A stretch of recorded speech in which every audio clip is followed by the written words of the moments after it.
Bangsa saya adalah ras petarung yang dikenal kebrutalannya di seluruh alam semesta. Mereka memang terlahir sebagai makhluk yang hobi bertarung, menjajah, merampas, dan berbuat seenaknya. Bangsa ini banyak menjajah planet lain, kemudian mereka kuasai, lalu mereka jual tanahnya untuk mendapatkan keuntungan materi.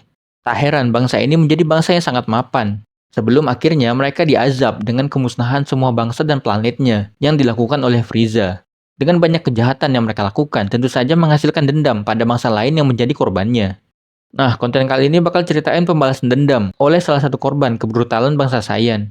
Yang tentu saja yang kena ampasnya adalah Goku dan kawan-kawan. Padahal mereka bukan pelakunya. Emang dasar nenek moyangnya aja ini yang kelakuan. Oke lah, kayak gimana ceritanya kita langsung aja. Seorang pria tua bernama Dr. Raichi berniat membalas dendam pada bangsa saya. Targetnya adalah Saiyan yang masih hidup, yaitu Goku dan Saiyan lainnya yang tinggal di bumi. Dengan kekuatan di dalam banyak bola hitam yang ia kumpulkan, Dr. Raichi lalu mengurung banyak monster untuk menjalankan rencananya itu.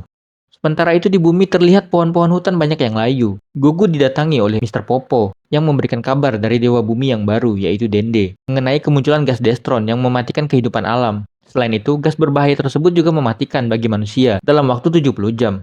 Mereka kemudian menemui Bulma untuk mencari tahu apa penyebab dan siapa pelaku yang menyebarkan gas Destron. Bulma mengatakan gas Destron sama sekali tidak ada dalam database-nya. Gohan meminta Bulma untuk membuatkan penawar gas tersebut. Sementara Goku dan Gohan akan pergi ke tempat gas Destron keluar. Ada 4 lokasi kemunculan gas Destron. Yang pertama, lembah Grand Eron. Yang kedua, berada di dekat piramida gurun pasir. Lokasi ketiga berada di pulau gunung berapi Poco-Poco yang terus-menerus erupsi selama ribuan tahun. Bejir Poco-Poco. Lokasi gas Destron terakhir berada di tanah beku di wilayah utara. Goku, Gohan, dan Piccolo akan berpencar menuju lokasi yang berbeda-beda. Ketika mereka baru akan pergi, muncul 2 monster yang dikirim Dr. Raichi menghalangi mereka. Goku yang ingin bergegas ke lokasi sumber gas Destron berniat langsung mengalahkan 2 monster tersebut dengan Kamehameha-nya.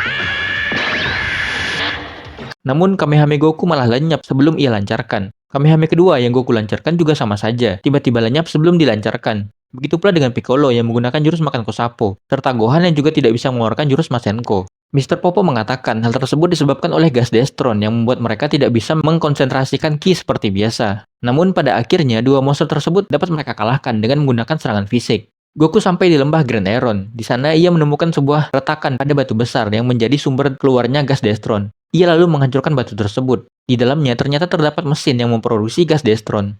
Ketika Goku akan menghancurkan mesin itu, lagi-lagi muncul monster yang dikirim Dr. Raichi. Goku kembali mencoba menggunakan Kamehameha, yang udah jelas bakal tetap sama kayak tadi. Setelah mengalahkan si monster, Goku langsung menghancurkan mesin tersebut. Di lokasi sumber gas Destron lainnya, yaitu di gurun pasir, Gohan juga sudah menemukan mesin penghasil gas Destron. Ia terlebih dahulu mengalahkan monster yang menghalanginya.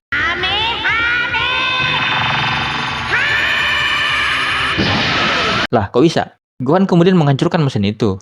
Di gunung berapi Poco-Poco, Piccolo melawan monster yang memasang banyak ranjau di sekitar mesin gas Destron. Dia lupa apa kagak tahu Piccolo bisa terbang. Mesin gas Destron di sana lalu hancur akibat kebodohan monster itu sendiri. Goku, Gohan, dan Piccolo kemudian sampai di lokasi terakhir sumber gas Destron, yaitu di tanah beku. Mereka menemukan mesin gas Destron berada di dalam dinding es abadi. Lagi-lagi muncul monster-monster kroco yang menghalangi mereka. Dengan jumlah para kroco yang sangat banyak, mereka bertiga cukup kesulitan menghadapinya. Vegeta dan Trunks muncul memberi bantuan. Singkat cerita, mereka berhasil mengalahkan semua monster kroco dan menghancurkan mesin gas Destron terakhir. Sayangnya, setelah menghancurkan semua mesin gas Destron, mereka mendapat kabar dari Dende yang menghubungi mereka melalui telepati. Saat ini, gas Destron justru semakin menyebar. Ternyata masih ada satu lagi mesin gas Destron. Mesin tersebut berada di Tower Tongari yang ada di ibu kota wilayah barat. Sesampainya di Tower Tongari, Vegeta langsung mencoba menghancurkan mesin gas Destron. Namun, mesin tersebut dilindungi oleh perisai energi. Tiba-tiba di hadapan mereka muncul Frieza. Ia tidak sendiri. Frieza muncul bersama beberapa penjahat lain yang sebenarnya sudah Goku dan rekan-rekannya kalahkan, seperti Cooler, Turles, dan Lord Slug. Para penjahat ini mengatakan tujuan mereka adalah melenyapkan seluruh bangsa Saiyan yang tersisa dengan amarah orang-orang yang dulu telah dihabisi oleh para Saiyan. Pertarungan pun dimulai. Goku melawan Cooler, Trunks melawan Frieza, Piccolo melawan Slug, dan Gohan melawan Turles. Sementara itu, Dr. Raichi di markasnya memberikan perintah pada Frieza dan para penjahat yang lain untuk menyiksa Goku dan kawan-kawannya. Para penjahat ini memiliki kekuatan untuk membentuk ulang tubuh mereka yang hancur. Goku dihubungi oleh Kaio, ia memberitahu bahwa mereka bukanlah penjahat yang dulu Goku lawan.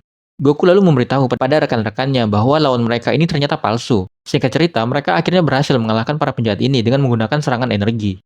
Kaio mengungkapkan pada Goku, untuk melenyapkan gas Destron, mereka harus melenyapkan orang yang menciptakan gas tersebut. Gas Destron diciptakan oleh Dr. Raichi yang merupakan seorang ilmuwan paling jenius dari bangsa Sufuru. Mendengar nama Sufuru, Vegeta mengatakan mereka adalah bangsa yang telah dilenyapkan oleh para Saiyan. Dahulu kala, planet-planet yang menjadi nama awal dari planet Vegeta dihuni oleh dua ras, yaitu bangsa Saiyan dan bangsa Sufuru. Sufuru adalah bangsa yang ukuran tubuhnya lebih kecil dibanding Saiyan, namun mereka memiliki jumlah penduduk yang lebih banyak dan kehidupannya jauh lebih maju. Sedangkan bangsa Saiyan sendiri saat itu jumlahnya lebih sedikit, memiliki ukuran tubuh yang lebih besar dan kehidupannya lebih barbar primitif. Pada suatu masa, bangsa Saiyan akhirnya mengarahkan keganasannya dengan menyerang bangsa Sufuru. Bangsa Sufuru melakukan perlawanan dengan menggunakan senjata canggih yang mereka ciptakan. Pada akhirnya, para Saiyan berhasil melenyapkan seluruh bangsa Sufuru dengan menggunakan kekuatan kera raksasa mereka yang bangkit berkat bulan purnama yang hanya muncul tiap 8 tahun sekali di planet itu. Pasca genosida tersebut, bangsa Saiyan mulai berkembang biak dengan sangat pesat, dan jumlahnya menjadi sangat banyak sampai akhirnya merekalah yang menjadi penguasa di planet Plan. Tak cukup puas setelah menguasai planet Plan yang telah mereka ubah namanya menjadi planet Vegeta, bangsa Saiyan pun memulai ekspansi mereka ke planet lain. Mereka bekerja sama dengan alien dari planet lainnya yang memberikan mereka teknologi untuk dapat berpergian ke planet-planet yang ingin mereka kuasai. Bangsa Saiyan menjadi bangsa penjajah yang mengambil alih satu planet, kemudian menjualnya pada bangsa lain. Berkat itu, mereka menjadi bangsa yang kuat dari segi finansial. Bangsa Saiyan melanjutkan penjajahan dengan mulai mengirim bayi-bayi ke planet lain, seperti yang mereka lakukan pada bayi Goku yang dikirim ke bumi. Semua kejahatan yang bangsa Saiyan lakukan pada bangsa Sufuru dipimpin oleh King Vegeta. Goku dan yang lain kemudian pergi ke planet kegelapan yang berada di ujung alam semesta, yang merupakan tempat Dr. Raichi bermarkas. Singkat cerita, ketika mereka akan mendarat di planet kegelapan, pesawat yang mereka naiki mengalami kerusakan yang cukup parah karena dampak dari planet tersebut. Beruntung mereka masih bisa mendarat dengan selamat. Goku dan yang lain langsung menuju markas Dr. Raichi. Rintangan pertama yang Goku hadapi adalah sebuah robot bersenjata, namun Goku berhasil mengalahkannya dengan cukup mudah. Bulma semakin khawatir karena waktu tersisa bagi bumi untuk bertahan dari gas Destron semakin menipis. Mereka akhirnya bertemu dengan Dr. Raichi. Ia mengatakan, akhirnya semua berjalan sesuai rencananya, yaitu semua Saiyan yang tersisa datang ke hadapannya. Lah, dia nggak tahu, masih ada Trunks versi bocil FF. Ia menghina bangsa Saiyan sebagai bangsa bodoh yang cuma tahu berkelahi. Dr. Raichi mengklaim bahwa dahulu bangsa Sufuru banyak menolong bangsa Saiyan, namun balasan yang mereka dapat adalah pembantaian. Sementara Vegeta membantah klaim tersebut dengan mengatakan bahwa dahulu justru bangsa Sufuru yang memperlakukan para Saiyan layaknya budak. Dr. Raichi melanjutkan ceritanya. Di tengah genosida bangsa Sufuru yang para Saiyan lakukan, ia menciptakan Hachiyak, sebuah mesin yang memperkuat energi dendam. Ia mengumpulkan semua energi dari dendam bangsa Sufuru pada Saiyan dan memperkuatnya dengan mesin Hachiyak. Dr. Raichi yang muncul di hadapan mereka ini ternyata juga hantu yang dihasilkan oleh mesin Hachiyak. Wow, agak plot twist. Ia sebenarnya telah lama tewas ketika genosida berlangsung. Saat itu ia dihantam oleh Saiyan yang menjadi kera raksasa, sebelum mesin itu berhasil mengumpulkan energi yang cukup. Namun sesaat setelah Dr. Raichi tewas, mesin Hachiyak berhasil meluncur ke planet kegelapan. Di planet itu, mesin Hachiyak berevolusi dengan sendirinya. Setelah Dr. Raichi selesai bercerita, pertarungan mereka pun dimulai. Dr. Raichi menggunakan semacam perisai keras yang melindungi dirinya. Namun perisai tersebut berhasil dihancurkan berkat serangan bertubi-tubi yang mereka lancarkan. Singkat cerita, Dr. Raichi akhirnya berhasil dilenyapkan oleh Vegeta menggunakan Final Flash. Kaio lalu memberitahu pada Goku bahwa mesin gas Destron terakhir di bumi juga sudah lenyap. Tetapi itu hanya sesaat. Dr. Raichi bisa bangkit kembali berkat mesin Hachiyak yang masih beroperasi. Untuk kedua kalinya, Dr. Raichi kembali berhasil Vegeta lenyapkan.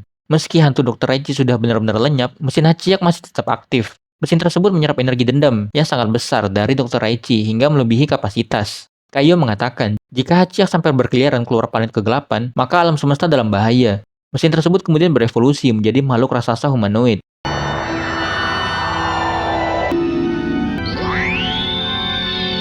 Yang di sini bisa kita sebut saja langsung sebagai Hachiyak, lalu menghajar mereka semua dengan sangat keras. Serangan Final Flash dari Vegeta pun tidak berdampak sama sekali padanya. Vegeta terkena serangan Hachiyak dengan sangat telak, hingga membuatnya terluka sangat parah. Mereka semua yang sudah dalam mode terkuatnya pun dihajar habis-habisan oleh Hachiyak. Bahkan Goku merasa kekuatan Hachiyak lebih dahsyat dari Broly. Kali ini Goku bertarung dengan cukup cerdik. Ia berhasil memperhitungkan durasi pengumpulan energi yang Hachiyak lakukan. Goku dapat menghindari serangan lawannya itu. Namun ia tetap terkena serangan fisik yang Hachiyak lancarkan. Vegeta masih mampu bangkit. Ia kini bertarung 1 lawan 1 dengan Hachiyak. Sementara Piccolo ternyata membawa 4 biji kacang Senzu. Setelah memberikannya pada Gohan, Piccolo memerintahkannya untuk memberikan 3 sisa kacang Senzu pada Goku, Trunks, dan Vegeta. Setelah mereka semua diberikan kacang Senzu, Goku, Vegeta, Trunks, dan Gohan mengeluarkan serangan terkuat mereka secara bersamaan pada Hachiyak yang juga mengeluarkan serangan terkuatnya. Pada akhirnya, Hachiyak berhasil dikalahkan berkat kerjasama mereka semua.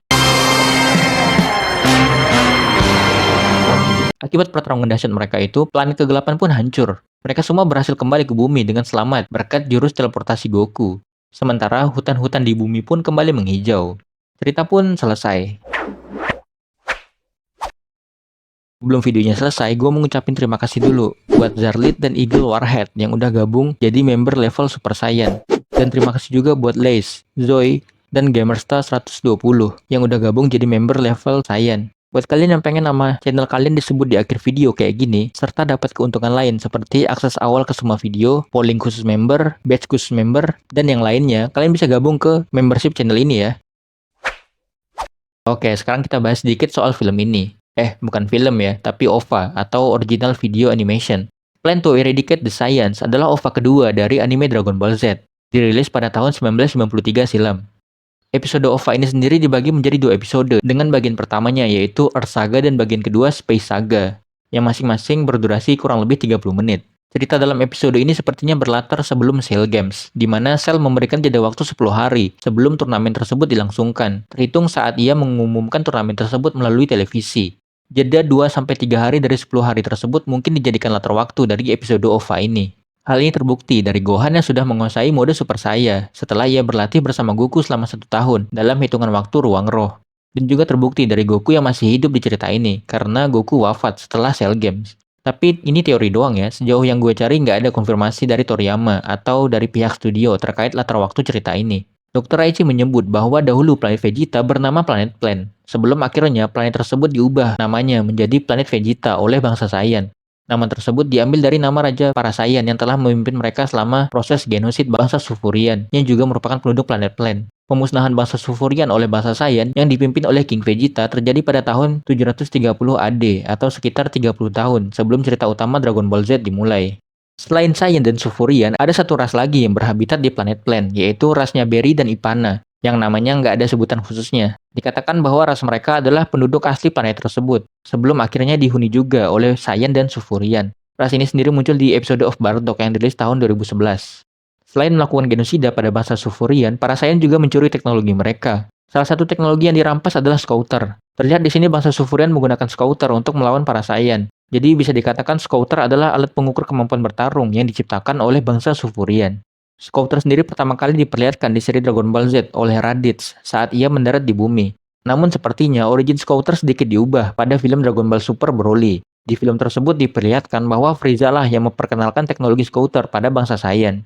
Hubungan antara bangsa Saiyan dan bangsa Sufurian di planet Plan menggambarkan sebuah ketimpangan yang luar biasa antara mayoritas dan minoritas, antara si kaya dan si miskin, antara bangsa modern dan bangsa barbar. Ketimpangan dari berbagai sisi ini menciptakan sebuah konflik yang tidak terhindarkan. Suatu permasalahan yang harusnya tidak asing bagi kita, karena konflik seperti ini banyak terjadi di dunia nyata. Lewat karyanya ini, Toriyama seperti ingin menyampaikan pesan pada kita sebagai penonton, bahwa perbedaan seharusnya tidak menjadi konflik, karena konflik hanya akan menghasilkan dampak yang buruk bagi mereka yang terlibat. Dampaknya bukan hanya kematian, tapi bahkan sampai kepunahan suatu bangsa. Buset, kok jadi serius gini ya?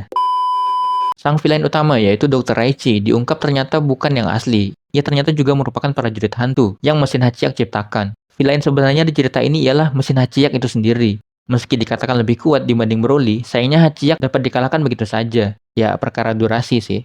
Kalau dibuat dalam format beberapa film, mungkin kita bakal percaya kalau Hachiyak memang lebih kuat daripada Broly. Episode OVA ini merupakan bagian cerita dari game bergenre RPG petualangan dengan judul yang sama. Game 8-bit ini dirilis pada platform Nintendo Family Computer. Game ini menjadi game pertama dari franchise Dragon Ball yang memiliki cerita original, bukan diadaptasi dari cerita manga. Plan to Eradicate the Science dibuat versi remake-nya tahun 2010 lalu dengan judul yang sedikit diubah menjadi Plan to Eradicate the Super Science.